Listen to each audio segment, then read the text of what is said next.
ও মা, মনটা কি চাই না যে একজন হাফেজের মা হয়ে কবরে যায়?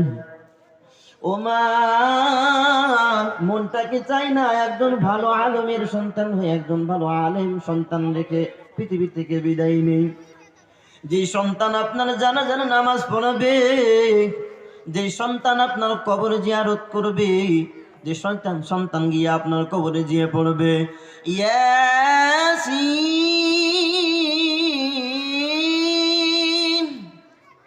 ওয়াল কুরআনিল হাকীম ইন্নাকা লামিনাল মুরসালিন। এইভাবে যখন কোরআন শরীফ পড়বে, মনটাকে চাই না রে মা? ও মা, আমরা মনে করি রে ভাই, যুবক ভাই ও পদ্মার আলের মা, আমরা মনে করি যে এই মাদ্রাসার ছাত্রদেরকে, হুজুরদেরকে অনেক নিম্ন চোখে দেখি।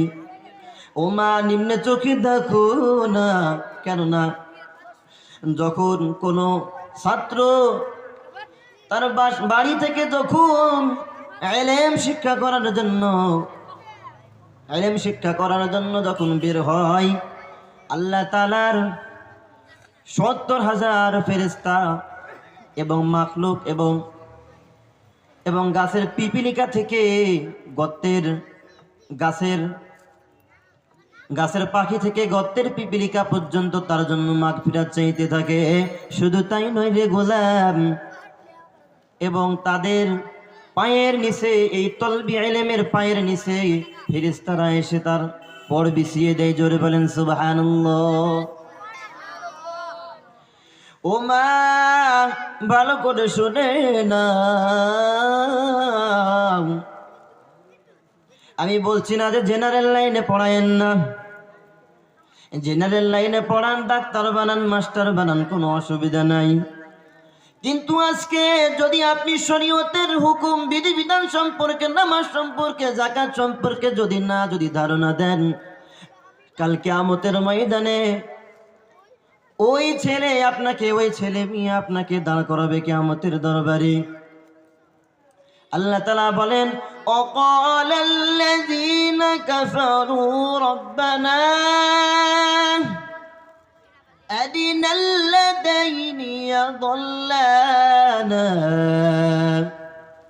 মিনাল জিন্নি ওয়াল ইনস লিয়াকুনা মিনাল আসফালিন।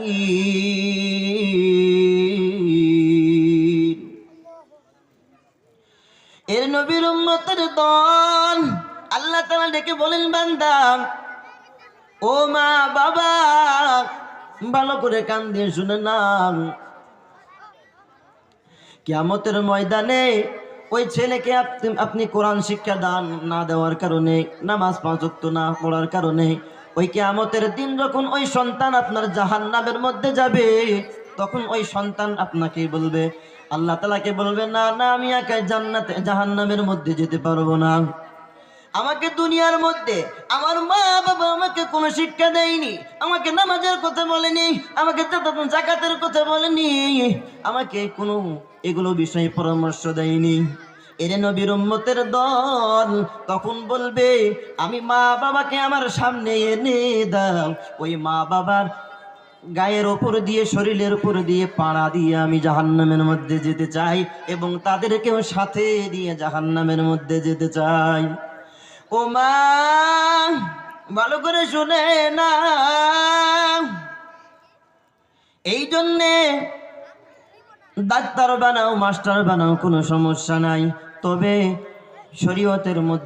শরীয়তের বিধিবিধান, নামাজ কালাম সম্পর্কে শিক্ষা দেন। কেননা ডাক্তারেরও প্রয়োজন আছে, মাস্টারেরও প্রয়োজন আছে।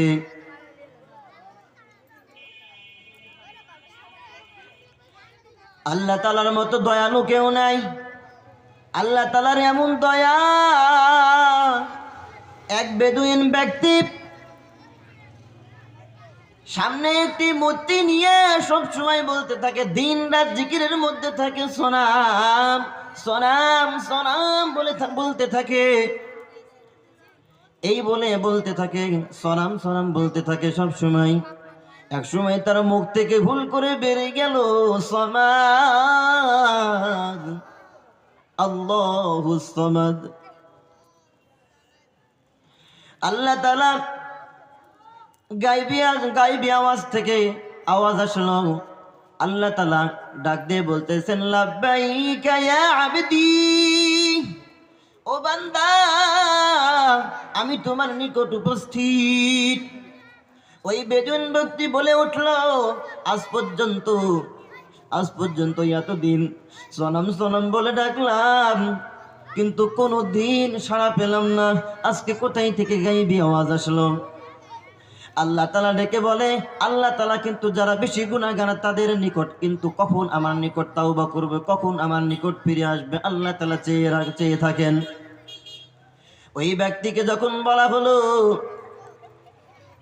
যে বান্দা, যখন তুমি এই পর্যন্ত সনাম সনাম বলে ডাকতেছিলা, যখনই তুমি সমাদ বলে ডাকলা, আমি আল্লাহ তাআলার গুণের যখন নাম ধরে ডাকলা, আমি আল্লাহ তাআলা তোমার ডাকে সাড়া দিয়ে দিলাম। এর নবীর উম্মতের দল, আল্লাহ তাআলার মতো দয়ালু এই দুনিয়াতে আর কেউ নাই। একদিন স্বামী স্ত্রী বিছানার মধ্যে ঘুমানোর জন্য গেল। হঠাৎ করে দেখছে স্বামী তার বিবি বালিশের সাথে মাথা লাগিয়ে অঝরে কান্না করে। স্বামী জিজ্ঞেস করে, ও বিবি তুমি কেন কান্না করো, বলবা কি? বিবি বলে, ও প্রাণের স্বামী, আজকে 1 সপ্তাহ হয়ে গেল আমার সন্তান আমাকে মা বলে ডাকে না। এর নবীর উম্মতের দল। স্বামী বলল, কি কারণে তোমাকে মা বলে ডাকে না রে বিবি? স্বামী বলে, বিবি কি কারণে তোমাকে মা বলে ডাকে না রে বিবি?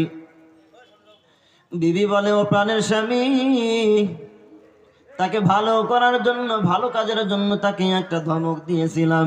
এই ধমক দেওয়ার কারণে সে আমাকে দেখলে মুখ ঘুরিয়ে নেয়, আমার সাথে কথা বলে না।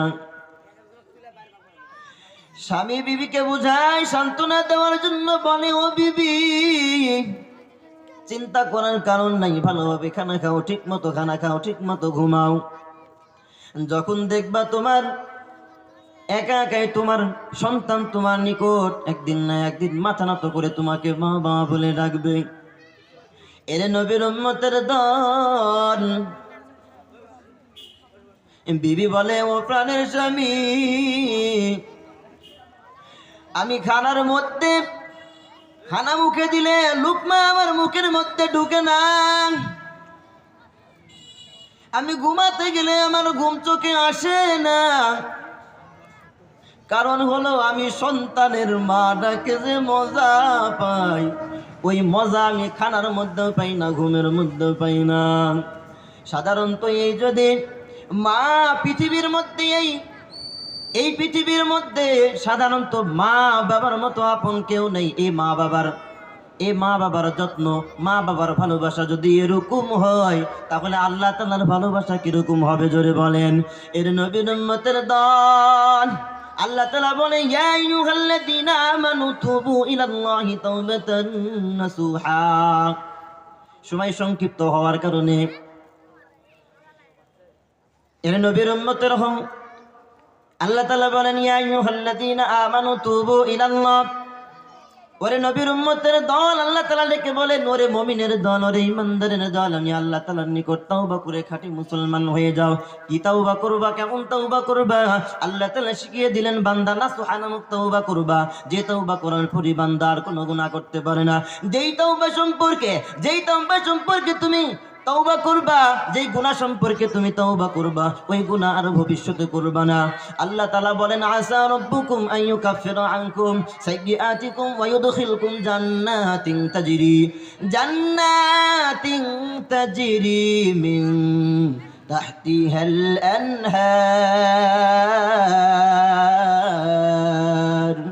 আল্লাহ তাআলা বলেন বান্দা আশা করা যায় আইয়ুকাফিরা আনকুম সাইয়্যাতিকুম বান্দা তোমার জীবনের সমস্ত গুনাহগুলো মাফ করে দিব এবং এমন জান্নাত দান করব যে জান্নাতের তলদেশ দিয়ে নহর প্রবাহিত হয় আতিনা ফিদ দারে দুনিয়া না হাসাল আতিনা ফি দারে উকবা না হাসাল ইয়া কিয়াসাল মুস্তাগীসিন ইহদিনা لغدكار بالعلوم والغنى هل غريد نيك تو تيار هاي دون منگے اس تو بیزار ہے گا توکل می کو ہر صبح شام میرا سالت رستے تو یزلا